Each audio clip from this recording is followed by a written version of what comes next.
म्हणे चल माझ्या संग वैकुंठाला. चांगलं सांगताय की हो. हे पाधनी, तुम्हाला जिथं बी जायचं तिथं जावा, पण सांच्याला लवकर घरी या म्हणजे झालं. आवले, अगं चेष्टा नाही.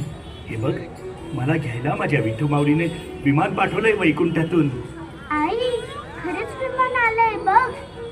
आपण जाऊया ना. महाराज, हे काय बोलताय तुम्ही?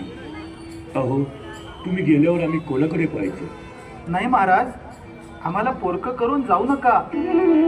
अहो, पण मी बी तुमच्या संग वैकुंठाला आले तर साऱ्या संसाराचा हावळाच होईल ना. मी नाही येणार बाई.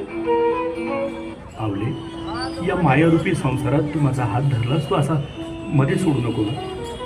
जिथे मी तुझा पावलोपावली आधार घेतला, कष्टाचे काटे तू मला बोचू दिले नाहीस, सांसारिक आपत्तींशी तूच झगडलीस आणि सर्व आयुष्यभर मला परमार्थ साधू दिलास. इतकंच नव्हे, माझी आवली नसती वा आमचा राम राम घ्यावा, तुमची आमची हेची भेटी, येथून या जन्म तुटी, रामकृष्ण मुखी बोला, तुका जातो वैकुंठाला. संसार हेच माझं वैकुंठ, ह्यातच माझा आनंद. आवले,